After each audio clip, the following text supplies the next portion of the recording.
Hi everyone, I'm John C. Morley, the host of the J. Moore Tech Talk Show and Inspirations for Your Life.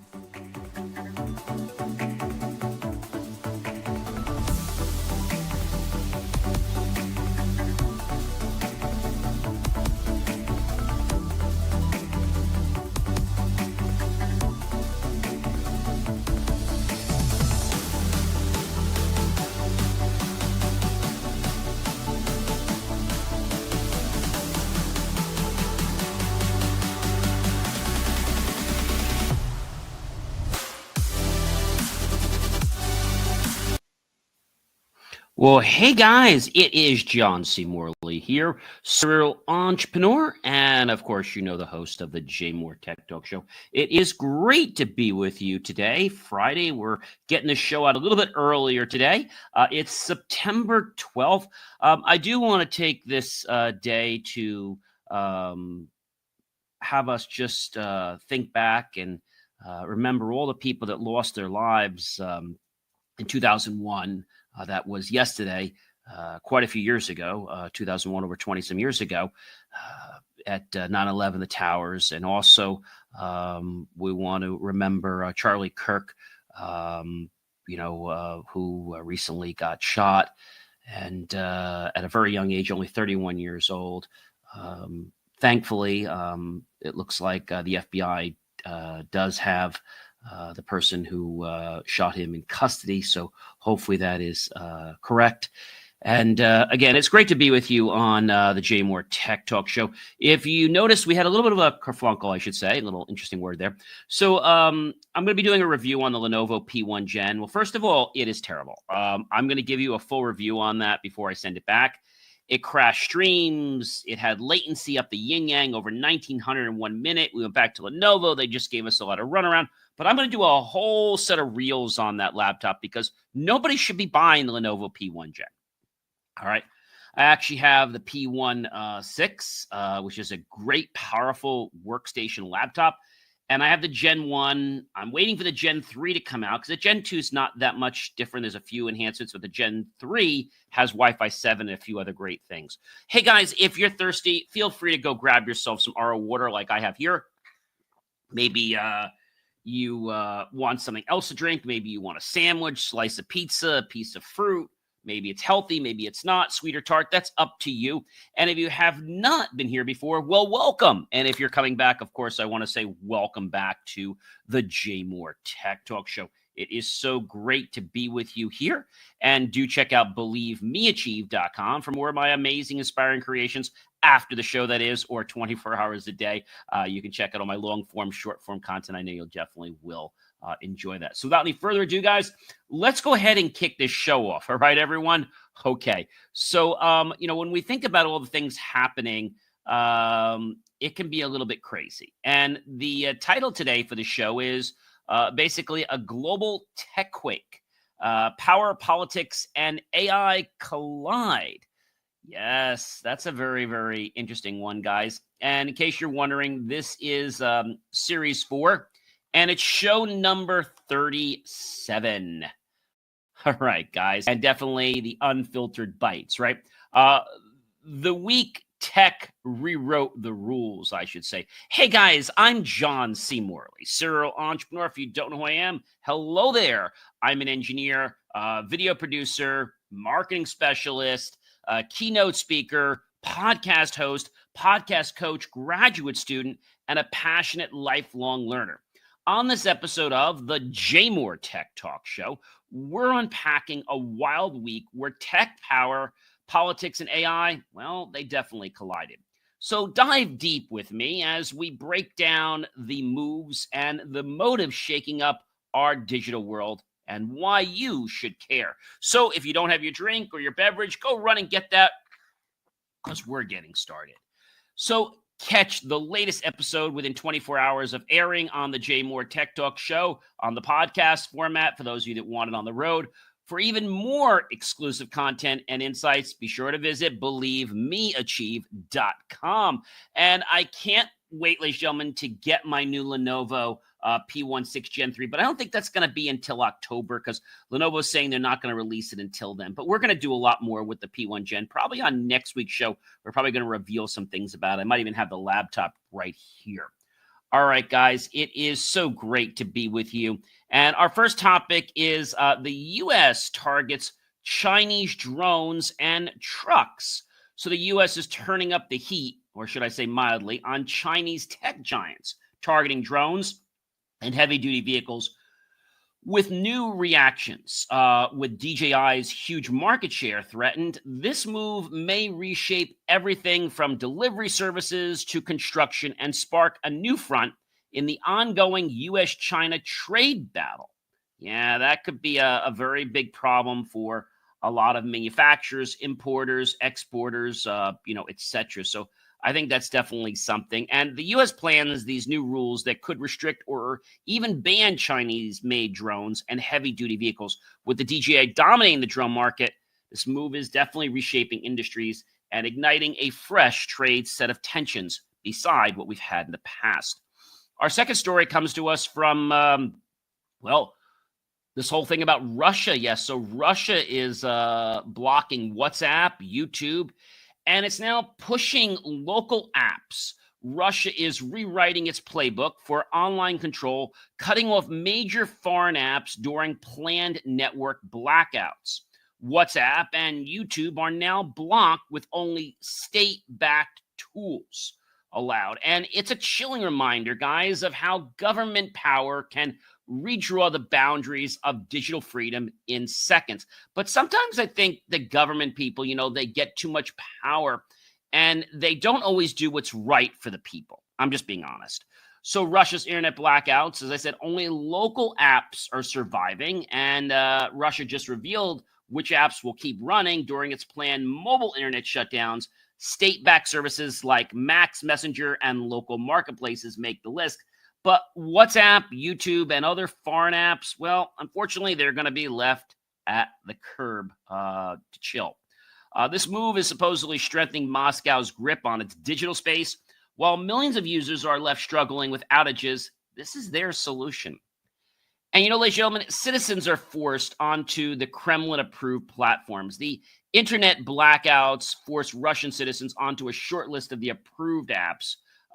Mere Payments, as I said, Max Messenger, and other government-run marketplaces are in. And while tens of millions lose access to the global platforms they rely on daily, underscoring how geopolitical tensions shape our digital lives. You might think, John, what does it matter what a country does over there or what happens over here? Plenty, because the impact can have reverberations across not only the same state, not only, let's say, the same country, but the entire world. And that's a big problem, guys. And here's one. Warner Brothers sues AI over Superman and Scooby-Doo. Yeah, where are you? I remember Scooby-Doo and the Mystery Man, right? It's funny how Scooby-Doo always seemed to solve the crime, but didn't really know what he was doing. He was just a dog that was always looking for his food, and he always wanted his Scooby snacks, if you guys remember Scooby-Doo. So the copyright wars have gone the next level, can we say AWire. Warner Brothers Discovery is taking on AI generator Midjourney for allegedly, remember they said allegedly, using Superman, Batman, Scooby-Doo, and more to train its models. This blockbuster lawsuit could decide once and for all if AI can freely use pop culture icons or if the law finally catches up right now to the AI's rapid rise. And I think this is something we're going to see, a lot more of, not just today, guys. So with Warner Brothers suing AI over the Superman Scooby-Doo caper and Midjourney with the massive lawsuit, the studio calls it, quote unquote, breathtaking piracy. Midjourney says it's, quote unquote, fair use. With Disney and Universal also suing, this could be a make or break fight for the future of AI and copyright usage. We just learned not too long ago that, what was it? The New York Times was against all the AI, right? But then they signed a deal. They kind of got in bed with Amazon, and now they're allowing them to push out and share their content from their shows. I guess it's all about money, right? Everything seems to be about money with a lot of these companies. And Anthropic, ladies and gentlemen, pays $1.5 billion in book piracy settlement. In a record-setting deal, AI giant Anthropic agreed to pay $1.5 million to authors whose books were used to train the Claude chatbot, with writers like Andrea Bartz and Charles Graeber now collecting. This isn't just about compensation anymore, guys. It's set the new standard for how AI must pay up for creative work. And I think this is a big challenge. And I think now that it's starting to, set a bar on this, it could be, a really, really, really big problem. And Judge Alsop called Anthropic's use of pirated books, quote unquote, exceedingly transformative, close quote, under copyright laws. But the trial was looming. Instead, Anthropic settled, marking the largest copyright recovery in history. And it's a game changer. Or is it just the beginning? I think it's a game changer, and I think it's just the beginning. And I think a lot of people are going to have to be prepared if they're going to use AI content. Make sure they're using the right information. Make sure they have licenses to use it. Certain digital twins require that they can only use content for so many days. So make sure you understand those things before you decide to post online. And ladies and gentlemen, parents are suing OpenAI after a teen tragedy. A heartbreaking tragedy brings fresh scrutiny on artificial intelligence safety as a California family sues OpenAI, blaming ChatGPT for validating their son's suicidal thoughts. This is just crazy. Despite new parental controls from, OpenAI, the case spotlights the urgent need for real accountability and tougher protections for vulnerable young users. And I think, guys, this is the beginning, but I think we're going to see a lot more of this. And, it's funny how, when it becomes a lawsuit, everybody seems to get more involved with it, right?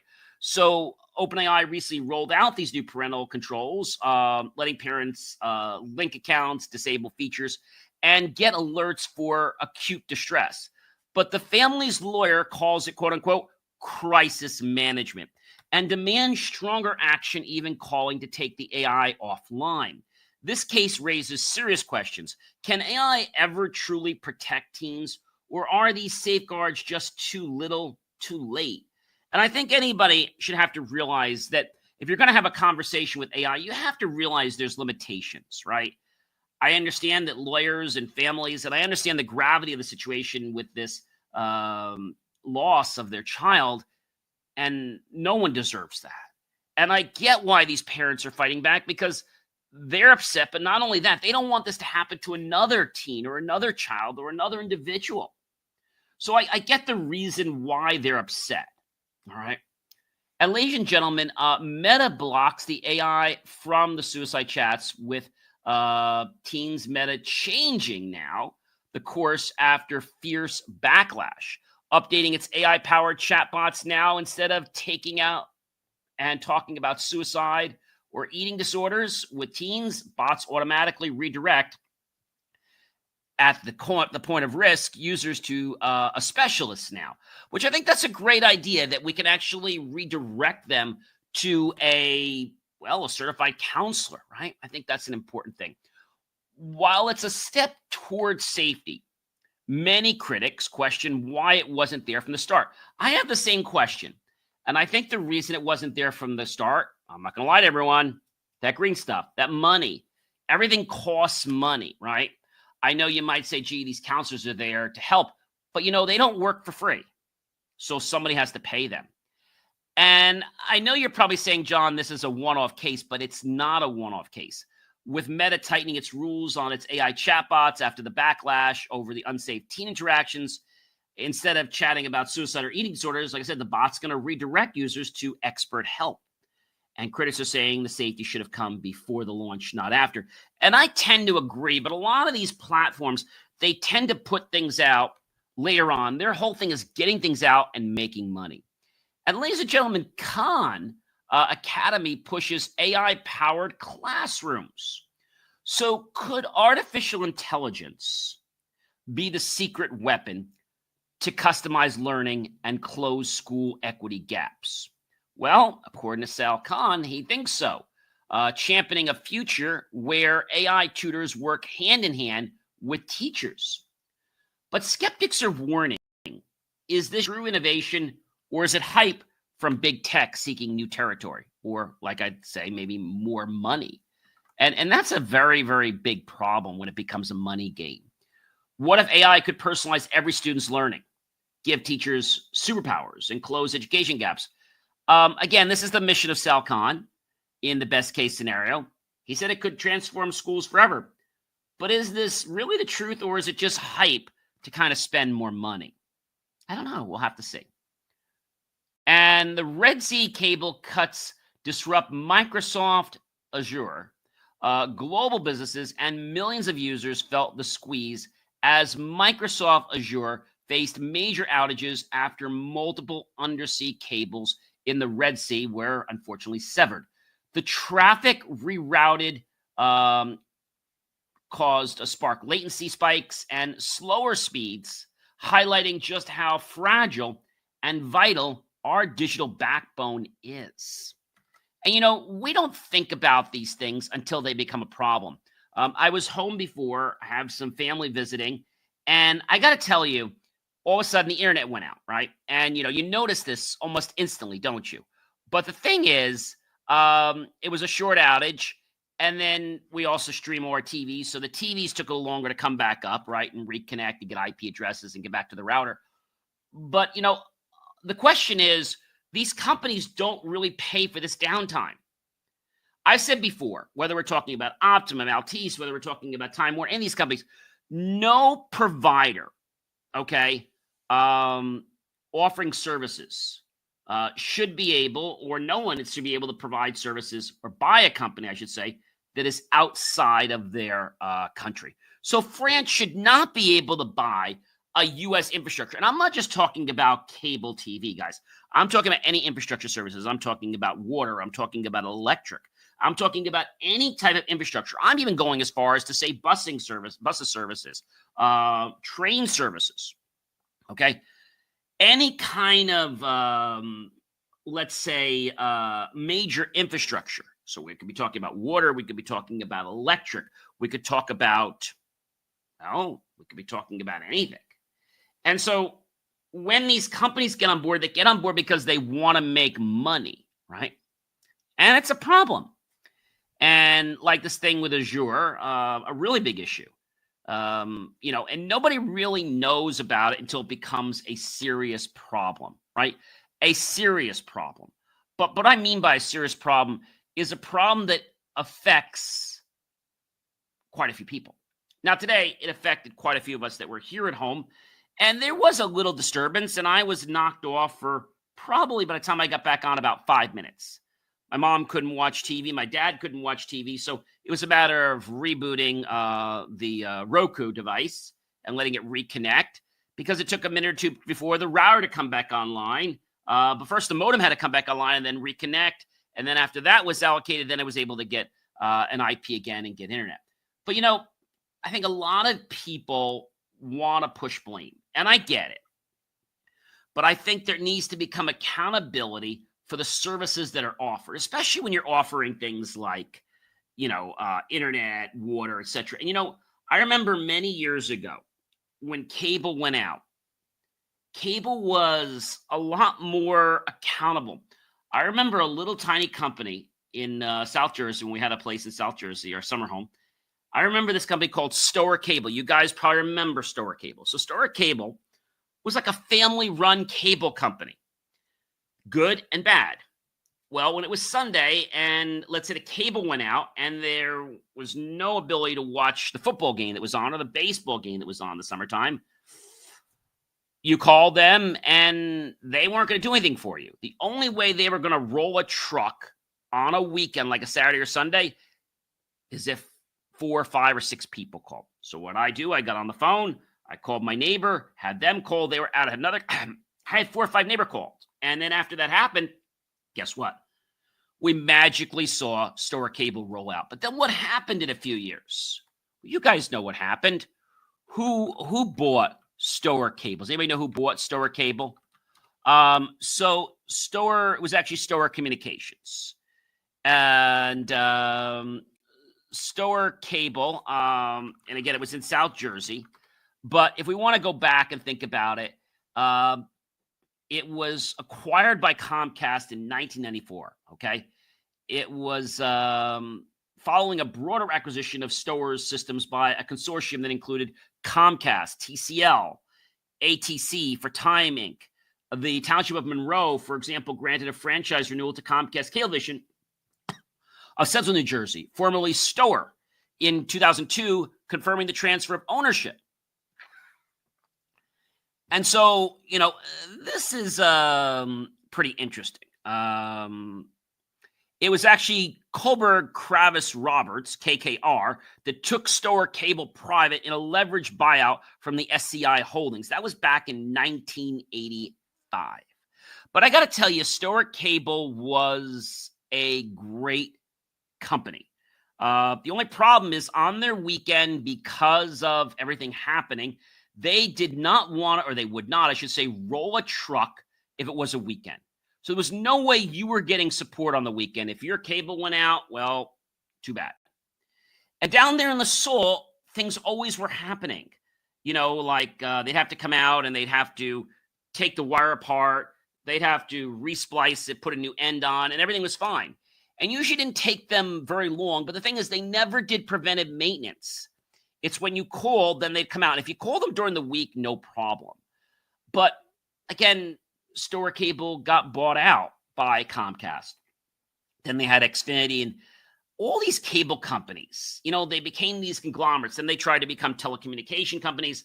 I mean, we're seeing it today with even Verizon, right? Verizon Wireless is now trying to become your LAN provider. Well, not really your LAN provider. They're trying to resell IP phone services.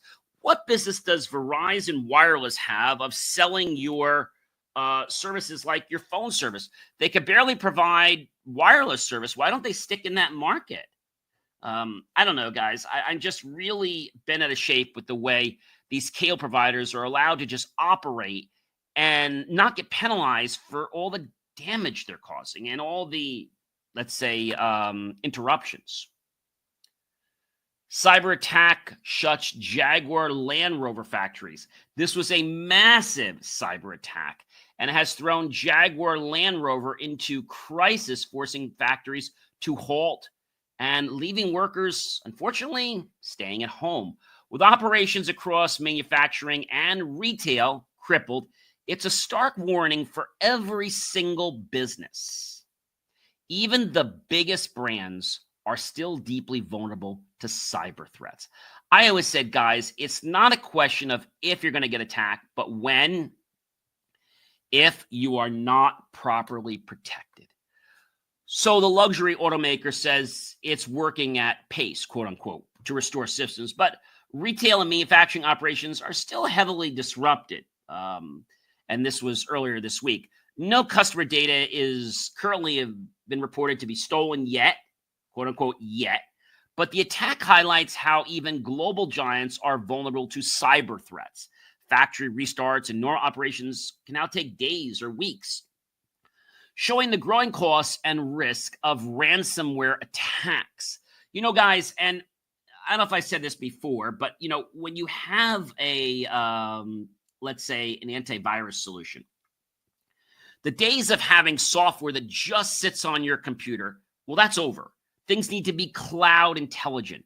So you need to be protecting things like malware. You need to have web and video filters. You need to have vulnerability scanning often, right? You need to have the ability to do sandbox detection. What's sandbox detection? Well, think of it like this.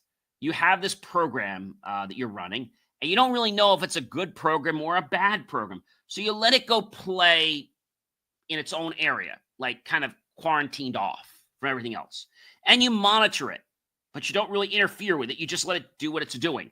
And if it does something out of the ordinary that's going to cause damage, well, then you basically keep it there. You do not let it back into the network, and you report it to other places around the world, and soon millions of networks will all be aware of this, so that if this virus does happen to hit their network, it immediately goes into quarantine. So sandboxing is great for emails, for files, but everything gets scanned. And just to give you an example, on my computer, I think I have like 295,404 files are submitted, and 295,404 files are clean. 0 have a 0-day vulnerability, and 0 are pending any evaluation. I think a lot of people think that, you can just use free antivirus software. You're just fooling yourself, guys, because threats are growing so exponentially, and a free software program is going to do it. And I'm not going to mention certain software programs, but I got to tell you, the guys that used to produce great software, they're not hacking it anymore. You need something that is able to keep up with the current trends, with the current, let's say, digital signatures, etc. And so it's not a case of just scanning and saying, gee, this is what it is. It's now understanding patterns. So it's not just enough to say, gee, this is the pattern, but looking for certain type of pattern-like activity, because the pattern could be different, guys. It could be different.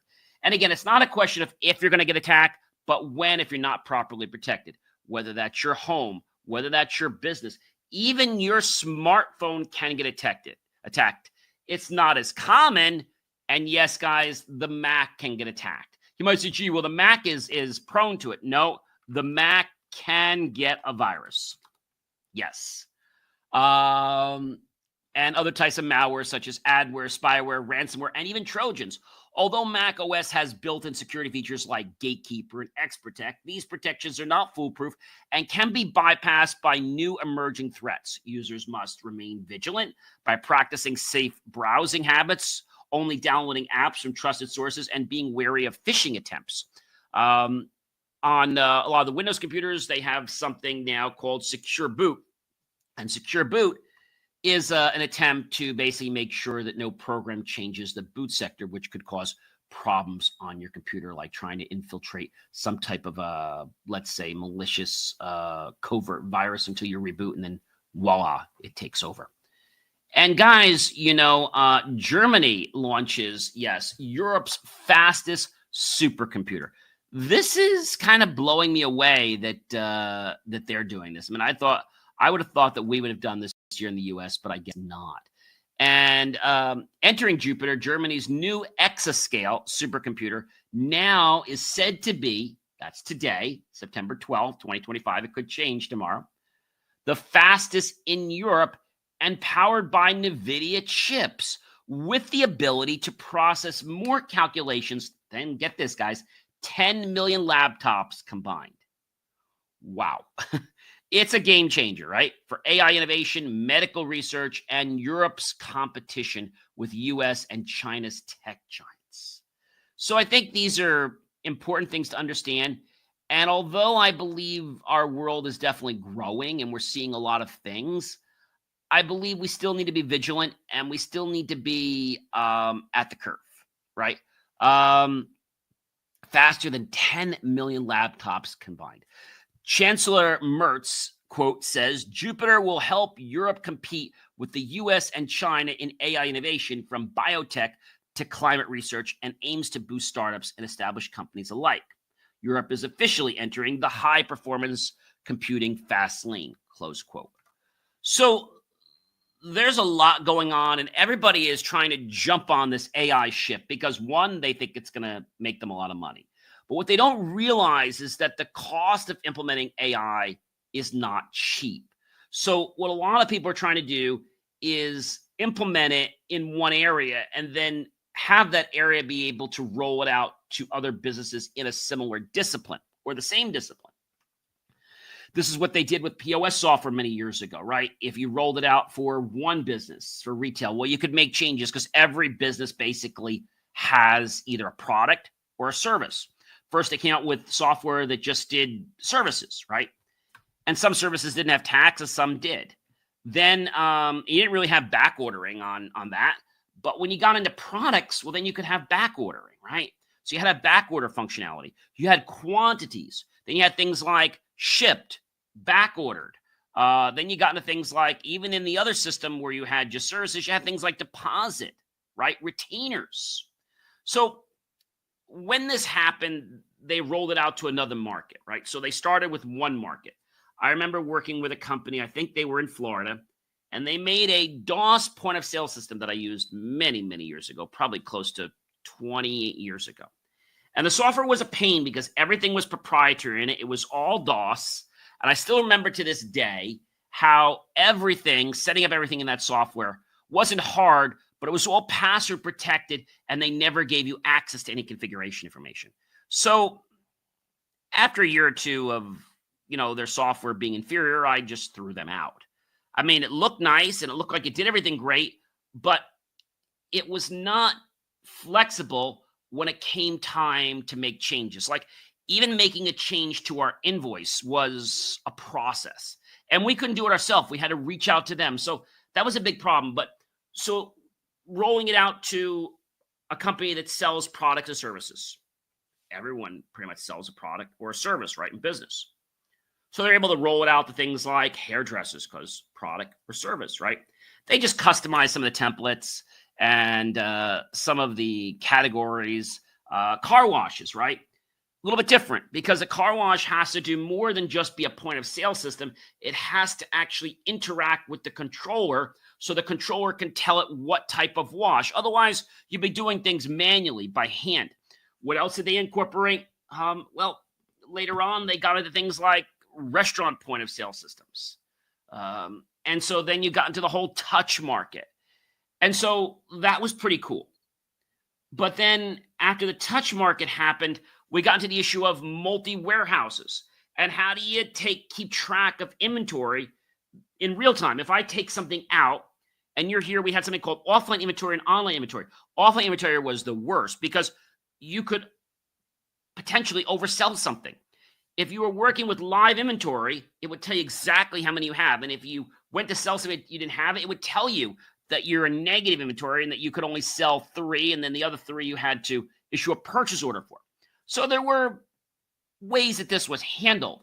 But then we got into more software that was Windows-based, and the databases got more robust. But then what also happened on top of this is we started getting into more about security. Who has access to what particular screens? Who has access to what functions? We could be talking about things like voiding, etc.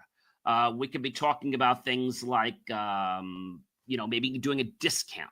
And the reason I tell you about the discount feature, true story, we had somebody working for my parents' business, and I wrote the software for their dry cleaners. And what happened there was very interesting. I caught somebody that was stealing, because I noticed that the in and the out numbers seemed like way off. And I figured, well, in was what we took in and out was what we cashed out. So I decided, after this was happening for about a week or so, I said, I'm going to go through the tickets. Something we never did. And I went and added all the tickets up. And you know what I found?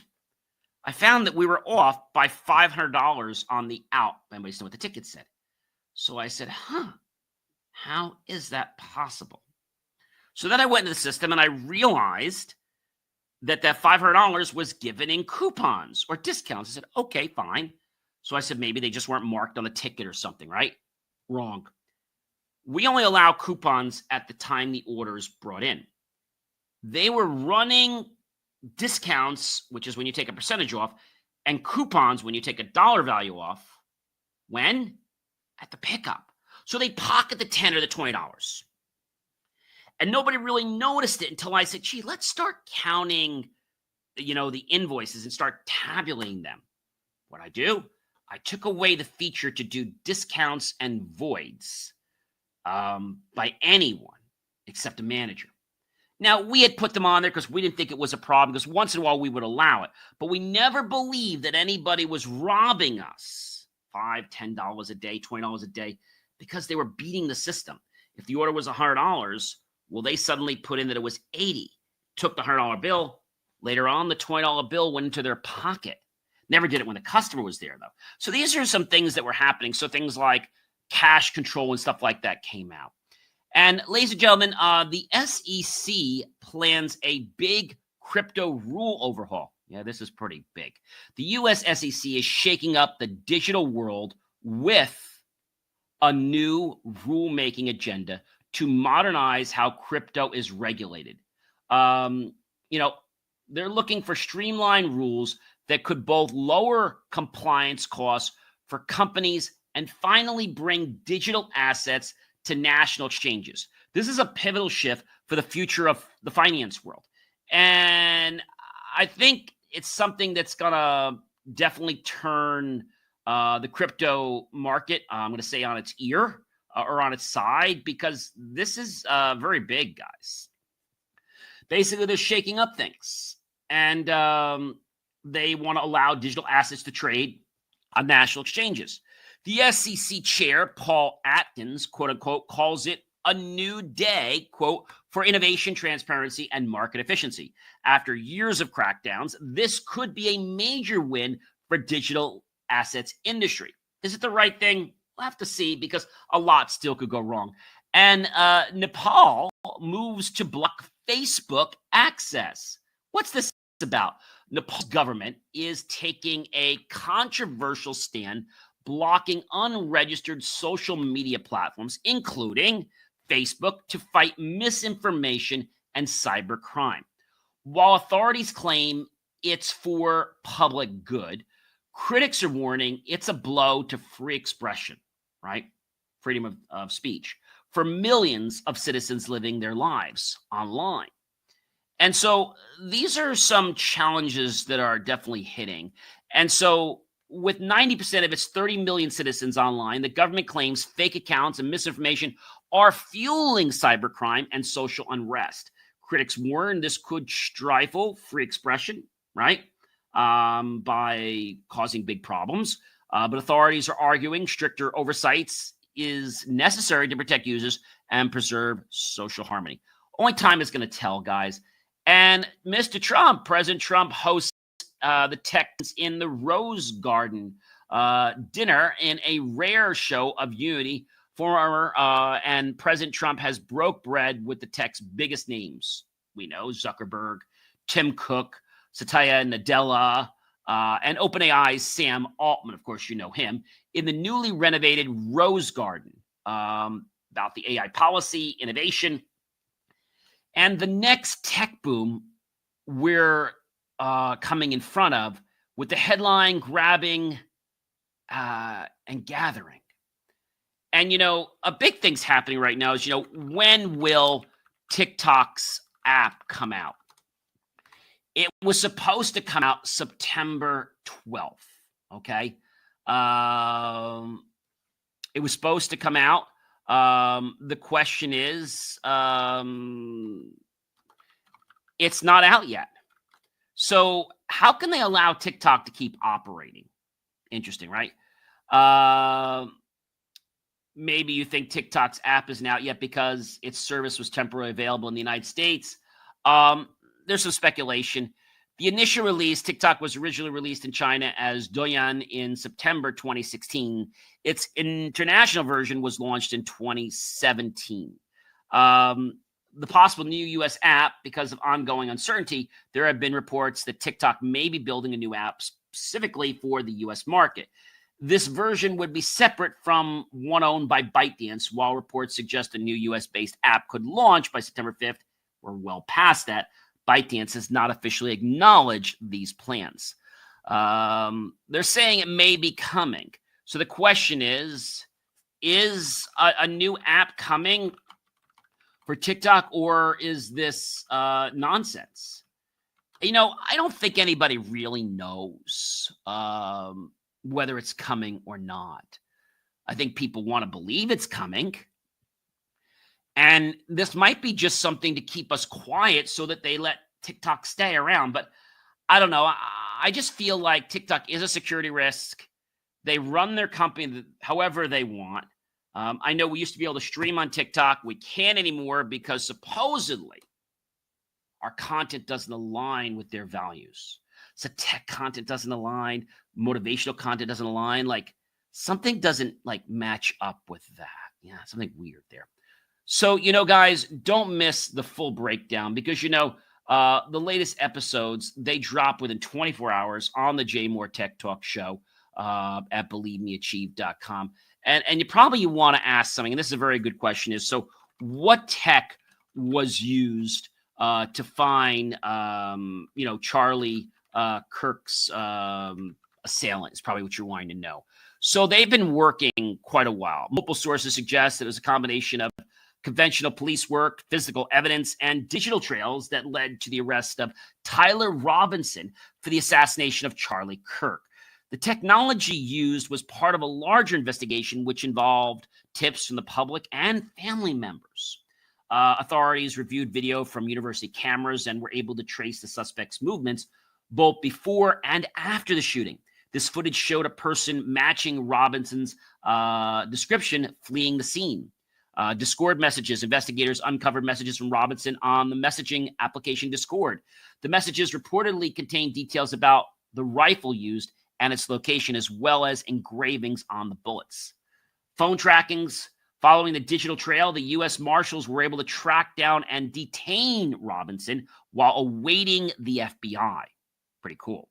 And the FBI's public release of surveillance images, including clothing details, was a key factor. Robinson's father recognized his son from these photos, which ultimately prompted his family to contact authorities. DNA and fingerprints were a help. Investigators collected forensic evidence from the scene, including impressions of a forearm, palm, and shoe on a building near the sniper's nest. Weapons. Law enforcement recovered a bolt-action rifle, believed to be the murderer's weapon in the nearby wooded area. This provided crucial physical evidence to support the entire case. And the thing that was very, very interesting about this is that it's not that he was as close as you thought. He was a building or two away.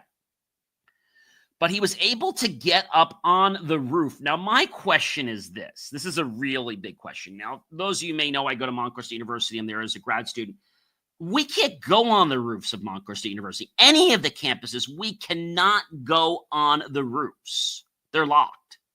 So how did he get on these roofs? Did he break locks? I mean, like, what did he do? Or do they allow students to go on the roofs?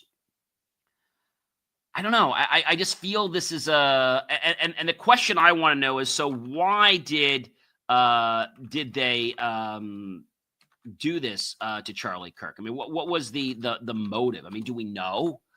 So Tyler Robinson was only 22 years old. The motive, do we know? I think the motive is being speculated right now.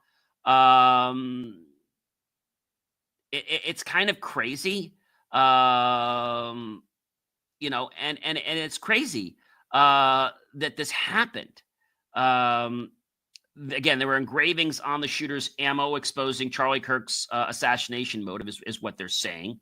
The rifle that federal investigators believe was used in the shooting that had killed Charlie Kirk, it was inscribed with anti-fascist messaging, shedding light on the suspect's motive.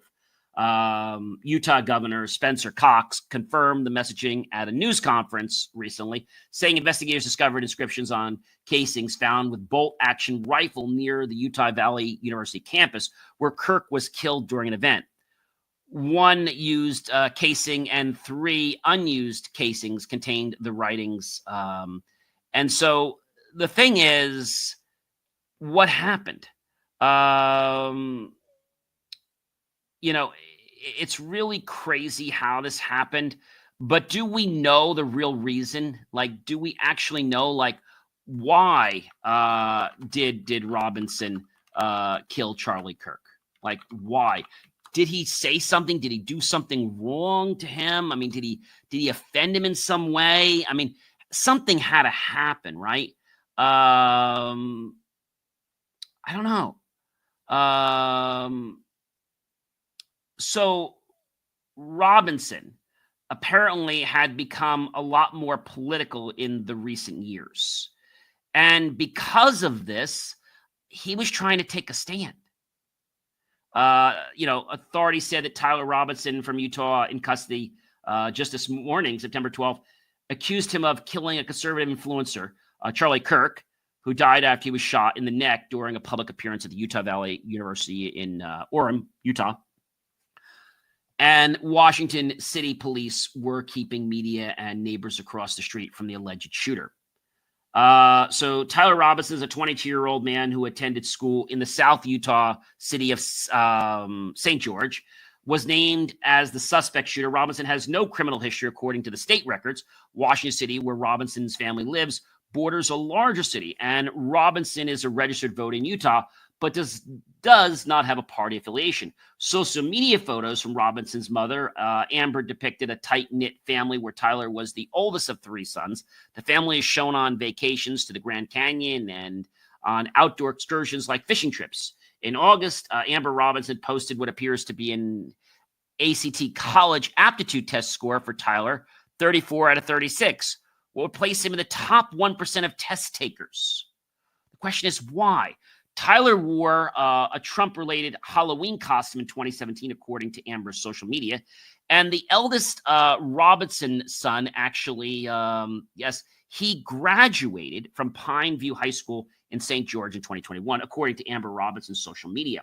The high school did not immediately respond to an inquiry when many people had reached out. Tyler is photographed at Utah State University and was offered an academic scholarship to attend the Logan, Utah-based university. The question is, why? So authorities tied him to the crime through a review of online messages, interviews with his family members and friends, and surveillance video. President Donald Trump, without naming Robinson, first announced his capture during a Friday morning appearance on Fox and Friends. Trump said that a minister was involved in identifying the suspect. Neighbors of the family attended the church whose members are colloquially known as the Mormons. So, Robinson became more political, as we said, in the years, and that obviously had something to do with it. At the dinner table before Kirk came to Utah Valley University for the event at which he was killed, suspect Robinson talked in disparaging terms about the conservative activist, Cox said at the news briefing. Investors interviewed family member of Robinson who stated that Robinson had become more political in the recent years. A family member interviewed by authorities referenced recent incident where Robinson came to dinner prior to September 10th. And in the conversation with another family member, Robinson mentioned Charlie Kirk was coming to UVU. They talked about why they didn't like him and the viewpoints that he had. And the family member also stated that Kirk was full of hate and spreading hate. So what kind of gun did the investigators recover? Well, they recovered a full rifle, as I mentioned. But the thing is, they were able to use technology to actually get in and figure out what went wrong. I think that was the most important thing, is that, when you've got these type of things happening, right? And, we've got technology, we've got online stuff, we've got social media, as we know, we've got all these different things that we're doing, right? And so as we're looking at the stuff, we've got phones, right? We've got social media, we've got people we talk to. There's so many different things that I feel, so they knew there was some type of a problem in there. But my point is that a lot of people were not suspecting what had happened. And earlier today, I was reading just that they gave a sign. Basically, they took left hand and right hand, and they kind of put it together right behind his back, just like this. And that was a sign to tell the shooter, shoot.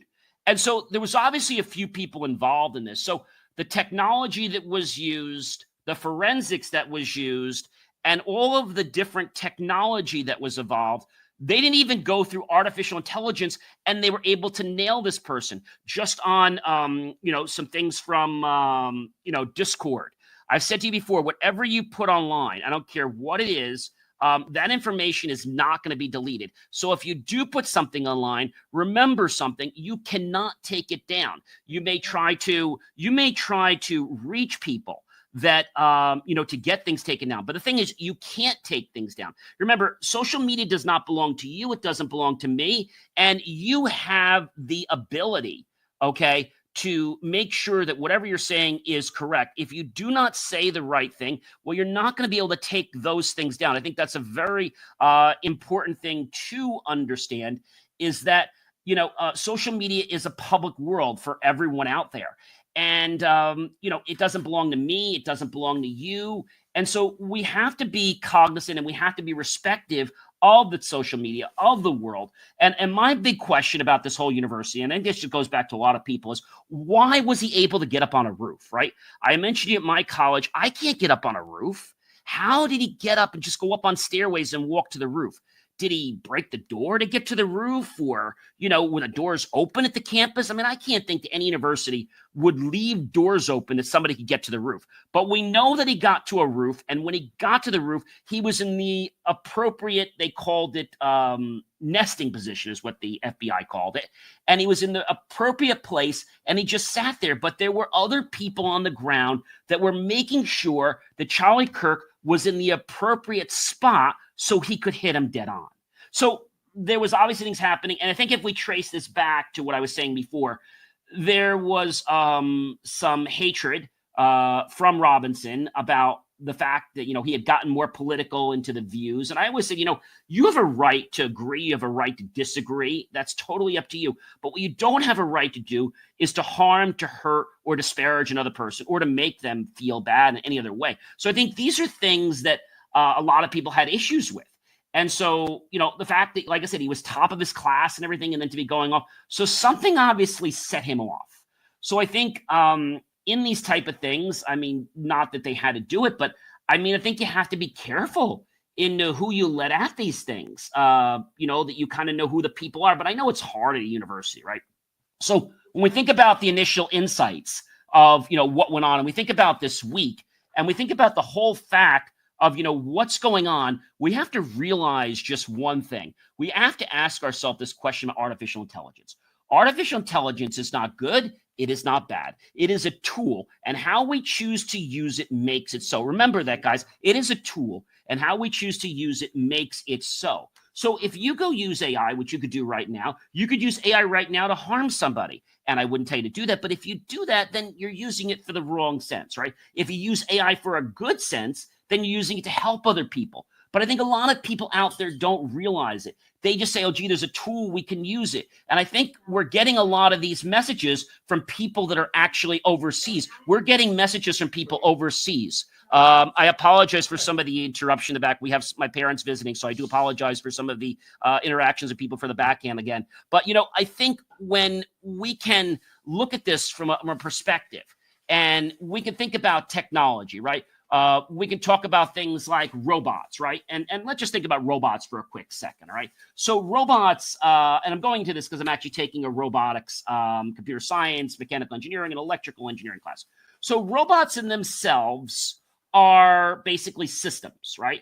And so the way we as humans see the world, or get senses in the world, are from our eyes, from our nose, from what we touch, from what we smell, what we taste, and also our proprioception. If I close my eyes and I put my hand up in the air, my body knows that my arm is in the air, even if I don't have my eyes open. So a robot is very similar in the sense that it has sensors. So we have two things. We have something that's called sensors, and then in addition to the sensors, we have actuators. So in our body, our actuators are basically our muscles. We can move things like our arms and our legs and things like that. So the thing about a robot, though, is that it has to be able to calculate things. Now, we just take for granted that we don't hit things. So we use sensors we use things like LiDAR, which is a light and beam that basically reflects back and forth. We use ultrasonic sensors, which can be used to bounce a wave back, and then we calculate the time back. We have angulation techniques where we can tell the position of a rotation. We can tell on our phone whether our phone is 30 degrees, 90 degrees, or what it is. And you might say, John, why is all this important? Well, you see, what we do every day, we take for granted. But what a robot does every day, everything has to be fed in. Like, if we get too close, we know we're going to hit the wall, right? But if a robot gets too close, it could injure itself. It could cause damage to itself. So the robot doesn't know that. So we as programmers have to be able to tell it, hey, you're getting too close. How many of you ever used, these self-parking garages, right? Sometimes they can be more of a nuisance, right? Because you get close to something, but then you're really not where you need to be. And that can be more annoying. Maybe you get dust on the sensor. So there are different types of sensors, and the sensors give us numerical data back. So what happens is sensors can operate by taking feedback from light, from sound, from chemicals. And then those chemicals can be quantitatively, or those different things from, let's say, the light or the sound, they can be quantitatively and now analyzed, and we can give them a value. So the other day I was using an ultrasonic sensor. So an ultrasonic sensor uses sound waves that are so high that we as humans cannot hear them. When you send a ultrasonic wave out, it bounces and hits something. What happens is when it comes back, okay, which by the way is actually equal to distance is equal to v times d divided by 2, in case you guys want to know the formula. So when you take the distance and then you take the time, you're able to get the actual proportion. And so if you were to put your hand or you're able to move the sensor, you can get ranges that are different based on what it's hitting, right? And so this is what we use in sometimes different vehicles. More advanced robots use things like LiDAR. LiDAR is a lot more expensive. LiDAR is used in autonomous vehicles. And so the whole idea of us bouncing things, getting quantitative numbers, because let's say if we know that hitting an object might be, I'm just going to say might be 0, okay? But not hitting the object might be everything to -5 of 0, because we don't want to get that close, right? So if we understand that everything in robotics or in computers is numbers, in our lives, we're doing that, but our brain's able to do this, saying, hey, if we do something, we're going to hit something. The robot's not that smart. And so every little thing of a robot has to be programmed. I'm talking about when something gets a trigger, just to tell an ultrasonic thing to fire and not fire. You're talking about 8 lines of code. Not a big deal, but 8 lines of code using an Arduino board, having a trigger, having a reset back, having a power, having a ground. And that's just one sensor. Now, most robots could have anywhere from 20 to 50 sensors. That's a lot of sensors.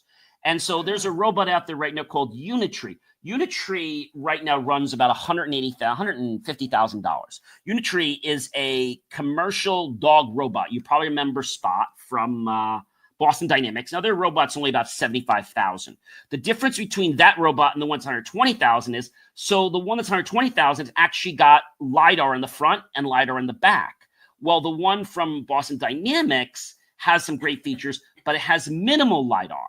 So it has some kind of things. And a lot of these companies are trying to throw AI on, but AI is not ready. It's not ready to be intelligent. It's not ready to make decisions. I've always said we've got to keep humans in the loop. So whether we're talking about security, whether we're talking about entertainment, I think we're going to see a lot of different evolutions that are coming up in the world of technology, whether we're talking about robotics. And remember, when I think about robotics, we're not just talking about one thing. We're talking about a whole system of things. Hey, guys, I'm John C. Morley, serial entrepreneur. Be sure to check out BelieveMeAchieve.com. I'll catch you guys next week. Have yourself a wonderful weekend.